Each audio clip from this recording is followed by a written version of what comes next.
होगा तैयारी करते टाइम क्या होता है कि हम किसी विषय को अपना बड़ा पसंदीदा विषय समझ लेते हैं। किसी के लिए मैथ हो सकता है, किसी का अंग्रेजी हो सकता है, किसी का रीजनिंग हो सकता है, हिंदी, ऐसा होता है ना। हम कोई एक विषय को अपना एक पसंदीदा विषय मान लेते हैं और जिसको हम पसंदीदा समझते हैं उस पर हम वक्त भी ज्यादा देते हैं। और एक स्टूडेंट की सबसे बड़ी गलती यही होती है कि जिस रेशियो में आपका एग्जाम आना है उस रेशियो में आपको घंटे भी देने होंगे। आप आइडियल एक स्टडी मान के चलिए 6 घंटे। भाई ड्रोन को बंद कर लो, इसको ये ड्रोन वापस बढ़ा लो, इसको रख लो अभी थोड़ी देर। यार एक बार बिहार की वीडियो थोड़ी से बीच में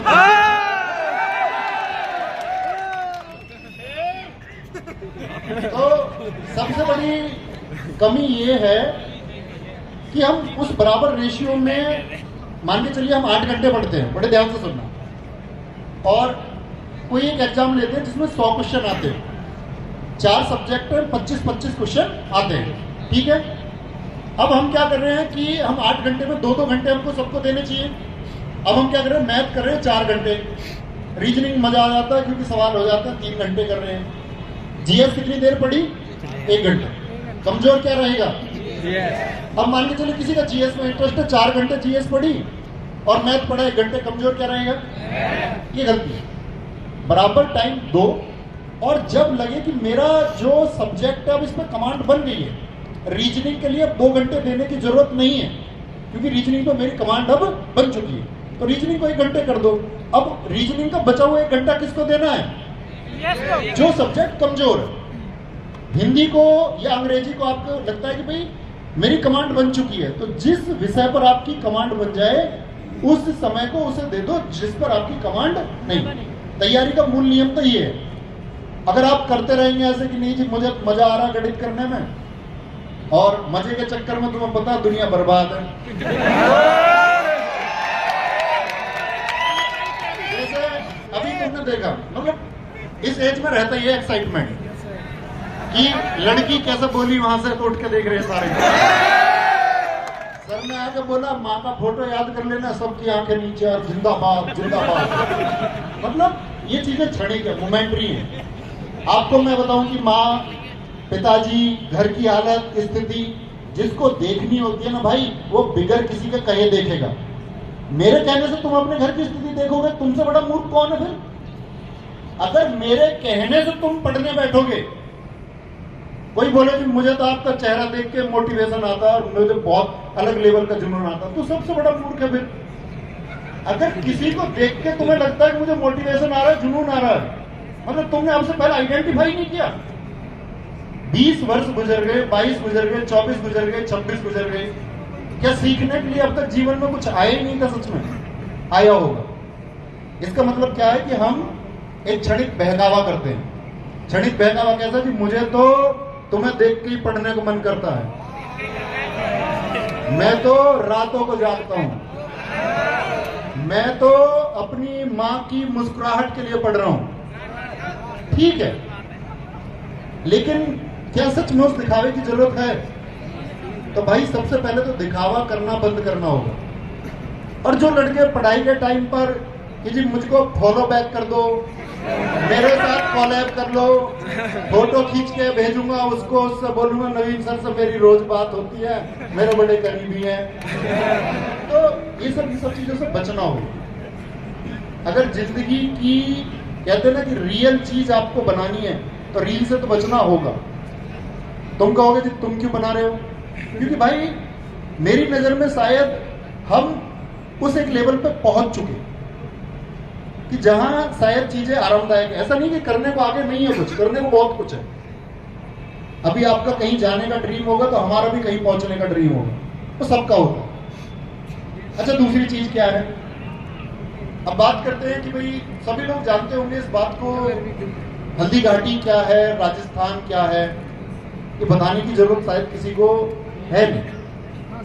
और जब हम कभी बताएं तो मैं कहता हूं कि किसी ना किसी का बलिदान छूट भी जाता है। हम किसी एक का नाम लेकर के और किसी एक का नाम लेकर के उसको छोटा नहीं कर सकते। इस देश में, इस राज्य में, इस प्रदेश में हजारों लोगों ने बलिदान दिए हैं, इस पूरे देश में दिए हैं। उन सबके बलिदानों की बात यह थी कि हम सीखते क्या हैं। हम लोग यहाँ राजस्थान में जिक्र कर रहे हैं कि महान महाराणा प्रताप जी का बलिदान क्या है, सब जानते हैं। तो सीखने की जरूरत है। सीखने की जरूरत यह है कि आपको कभी भी अभाव, आपको कभी भी विपरीत परिस्थिति के आगे घुटने नहीं टेकने। ये महाराणा प्रताप जी ने आपको सिखाया। चर्चित क्यों है या हमारे दिलों में क्यों बसते हैं? क्योंकि विषम परिस्थितियों में भी घुटने नहीं टेका। आप में से बहुत सारे लोग हैं कि मेरा सिलेक्शन नहीं हुआ, अभी पीछे भाई ने बोला 0.15 से रह गया जी, मैं 0.25 से रह गया। ऐसा भी हो सकता है कि आप शायद गवर्नमेंट जॉब के लिए सेलेक्ट हो ही ना पाओ। संभव है ना? मैं यहाँ खड़े होकर झूठ बोलूं कि आप सबकी नौकरी लग जाएगी आरडीओएस पढ़ के, पॉसिबल नहीं है ना। शायद लग जाए सबकी, आप सब होनहार होंगे तो सबकी जॉब भी लग जाए।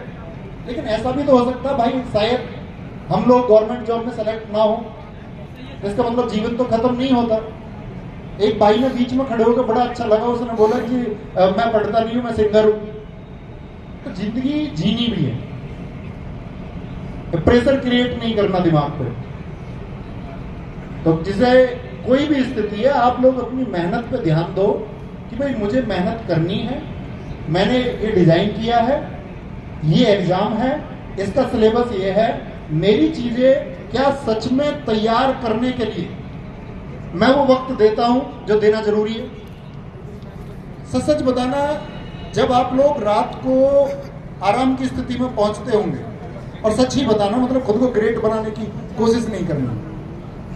आप में से कोई कोई विचार करता है कि मैंने दिन में आज क्या किया? कितने लोग करते हैं? हाथ उठाएं जो रात को सच में विचार करते हो कि मैंने आज सच में क्या किया।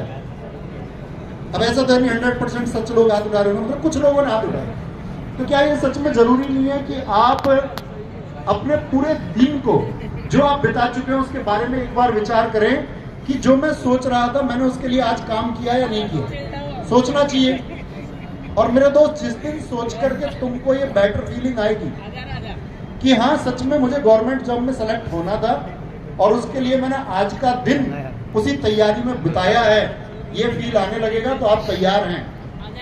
कल आलोक राठी एक साथी का मैसेज आया और मेरी बात हुई उससे पिछली बार दिल्ली पुलिस के रिजल्ट में फेल होने के बाद में। उसने बोला जी तुम तो ये कह रहे थे कि सब कुछ कर लिया तो सिलेक्शन हो जाएगा।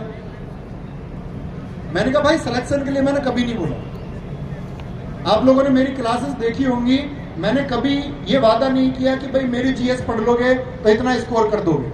मैंने ये कहा है हमेशा कि आप यहां से पढ़ते हैं और अगर पूरी तरह से उसको तैयार करते हैं, मैं वादा करता हूं दुनिया में कोई आपकी टक्कर नहीं ले सकता।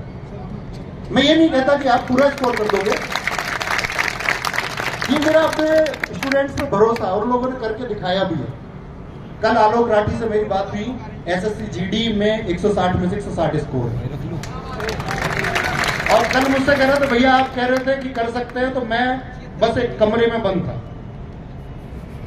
और जब से दिल्ली पुलिस में सफल हुआ तब से इस एग्जाम के लिए पढ़ रहा था। और कल स्टूडियो में आएगा तो आपको अपनी सारी स्ट्रेटजी बताए, कल परसों जब भी आएगा बुलाया गया।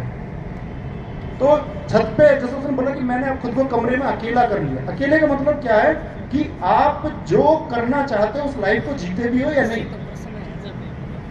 जीते सर। क्या सच में तुम कैपेबल हो वो नौकरी लेने के? हम कह रहे हैं कि हम अपने मुस्कुराते पिता या मुस्कुराती माँ के चेहरे के लिए सफल होना चाहते हैं। तुमको दुनिया के, अगर मैं बात करूं मुस्कुराती माँ और हमको अपने मुस्कुराते पिता का चेहरा देखना, तो किसी की बेटी जो है या हमारी जो बहन है उसका भी सम्मान बनता है कि नहीं बनता? ये जागने का क्या मतलब होता है? लड़की बोल रही है जागते हो, तो खुद को भाई बेहतर बनाना है। एक सिपाही, इंस्पेक्टर, आईएएस, पीसीएस, उद्योगपति, नेता बनने से कुछ नहीं होगा। इस देश में नेताओं ने खुदकुशी की है, सफल आईएएस आईपीएस लोगों ने, सफल उद्यमियों ने। तो इसका कोई अर्थ नहीं है। अगर खुद को बेहतर नहीं बना पा रहे हो ना, तो फिर उस सफलता का कोई अर्थ नहीं। तो वो पोटेंशियल तुम्हारे अंदर होना चाहिए। मेरी गर्दन नहीं घूमेगी मतलब नहीं घूमेगी, और दुनिया में ऐसी कोई ताकत नहीं बनी।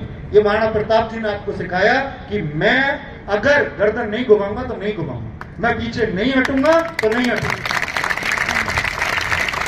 मेरी गर्दन तुम काट के ले जा सकते हो, लेकिन गर्दन मेरी तुम घुमा नहीं सकते।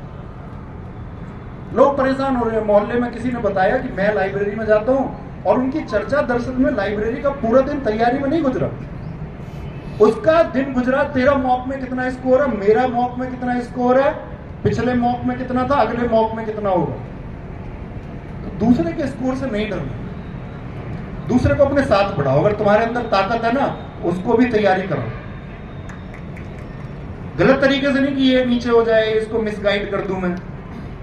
महाराणा प्रताप जी का एक अनसुना किस्सा मैं आपको सुनाता हूं कि महाराणा प्रताप जी जब हल्दी घाटी का युद्ध है 1576 से पहले, इसके 10 दिन पहले की बात है, बहुत कम लोगों ने सुनी होगी, तो लोगों ने मानसिंह की खबर दे दी महाराणा प्रताप को कि जी मानसिंह निहत्था है और रैकी करने आया है, कुछ स्थितियों का पता लगाने आया है। आप सब जानते हैं कि महाराणा प्रताप जी का मैसेज सिर्फ वीरता का मैसेज नहीं है। महाराणा प्रताप जी ने इस देश को मैसेज दिया है कि आपको हर वर्ग के व्यक्ति को अपने साथ लेना होगा। उनके साथ भील, राजा, हर जाति, हर धर्म का व्यक्ति है। आप लोग जातियों में, धर्मों में बटे हुए हो, करनी है हमको पढ़ाई है, हम खुद को बांटे हुए हैं। कहां पर? जाति, धर्म, इन चीजों पे हमारा डिस्कशन होता है, डिबेट होती है। महाराणा प्रताप जी ने मैसेज दिया कि मेरे साथ भील से लेकर के हर वर्ग का व्यक्ति है। तो लोग कहते हैं कि मानसिंह आज निहत्था है, इसको मार देते हैं, इसको गिरा देते हैं। उनका नहीं, निहत्थे को नहीं मारे, जिसके पास शक्ति नहीं है उसको नहीं मारेंगे। कल हल्दी घाटी के युद्ध में लड़ेंगे और कहते महाराणा प्रताप जी के पास, आप लोगों को पता होना चाहिए, हमेशा 2 तलवारें थी कि कभी कोई व्यक्ति निहत्था हो जाए तो उसको भी एक तलवार दे देंगे। ये पोटेंशियल है। आप अगर इस बात पे खुश हो रहे हैं ना, आपके जो दोस्त है वो पढ़ाई में कमजोर हो रहा, नहीं, उसको भी तलवार देंगे। तो वीर वो है, क्या सोचा, अगर मैं कहूं उत्साह उसके अंदर है जो अपने परिवार को शारीरिक, सामाजिक और आर्थिक मजबूती दे सकता है। आपका परिवार सुरक्षित कब होगा? जब आप आर्थिक रूप से मजबूत हो, जब आप शारीरिक रूप से मजबूत हो। एक भाई ने अभी बीच में बोला था इधर कि जी आपने, एक सवाल उठा पड़ा, मैंने देखा कई बार कमेंट्स में, बहुत पढ़ता हूं, उसमें लिखा हुआ था कि आपने दिल्ली पुलिस की जो मेरिट है वो अंकित भाटी सर आपने इतनी बता दी तो हम फिजिकल के लिए नहीं गए। सुनी थी आपने भी ये बात? यस सर, सुनी होगी। अच्छा ये पूछो तुम, ऐसा भी माइंडसेट क्या हो सकता है अगर वो सारे बच्चे जो कहने से नहीं गए फिजिकल देने, अगर वो सच में चले जाते सब फिजिकल देने, जो ये कह रहे हैं कि मेरा स्कोर इतना था, 75 था, 78 था, मैं तो 72 था, 70 था, आपकी वजह से नहीं गया, अगर वो सारे चले जाते, दौड़ लगा देते सारे, तो क्या मेरिट ऊपर नहीं जाती? तब भी रहते ना। तो आप दूसरा साइड क्यों नहीं सोचते? आपको चीजों की सच्चाई समझनी होगी। फालतू के, मैं हमेशा कहता हूं, फालतू के मोटिवेशन में वो चाहे मैं बोलूं, कोई भी बोले, उसका कोई अर्थ नहीं है, क्योंकि वो क्षणिक हो सकता है, मोमेंटरी हो सकता है। और कहते हैं कि जो स्थितियों या विषम परिस्थितियों में डिगते नहीं है, यानी डटे रहते हैं, कहते हैं विषम परिस्थिति और विषम समय में भी जिसने ना घुटने टेके उसके सामने विषम परिस्थिति और समय घुटने टेक देते हैं। तो मतलब परिश्रम तब तक करना है जब तक पोटेंशियल है, नहीं है किसी और फील्ड के लिए बने हो तो दिखावे में जीना नहीं कि भाई किसी और को सिद्ध करने के लिए पढ़ रहे हैं, पापा भेज रहे हैं लाइब्रेरी, या मम्मी भेज रही है लाइब्रेरी, या भाई भेज रहे हैं, भाई फिर विद्रोही बनना पड़ेगा। हो सकता है आप तक प्राइवेट सेक्टर में अच्छा कर दो। ये बिल्कुल जरूरी नहीं है कि हम गवर्नमेंट जॉब के लिए प्रिपरेशन कराते हैं तो आपका भविष्य सिर्फ सरकारी नौकरी है, ऐसा बिल्कुल जरूरी नहीं। अगर खुद का सपना है, हाँ अंदर से आया, मुझे क्यों वर्दी पहननी है, मुझे क्यों सरकारी नौकरी की जरूरत है, अगर खुद की इनर फीलिंग है तो फिर दम लगा के करें, फिर उसमें एक्सक्यूज नहीं होने चाहिए। और याद रख लेना, जो आपका समय है वो बर्बाद नहीं होना चाहिए। आपको भी पता है समय आपका कहां बर्बाद होता है और कहां बचता है।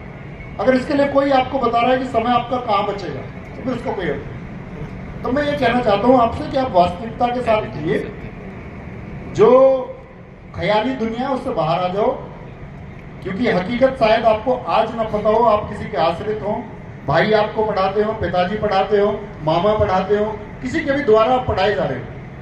कल हकीकत दुनिया की शायद आपके सामने आ जाएगी। और अगर नहीं फेस करना चाहते उस मोमेंट को, क्योंकि आप सब जानते हैं कि समय गया तो गए, वापस तो आना है नहीं, तो या तो अभी जियो या फिर हाथ बोलते ना कि मलते रह जाओ, तो या तो हाथ मलने हैं या फिर खुद को कामयाब बना लेना। इसका जो भी चुनाव है या जो तय करोगे वो तुम करो।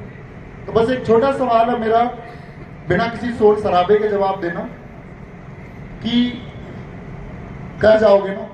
Yes sir. और एक यस बहुत जबरदस्त आनी चाहिए। करके दिखाओगे ना? यस। तो करके दिखाना है और सफल हो जाना है। ख्याल रखिए। नमस्कार सर। एक शायरी सर।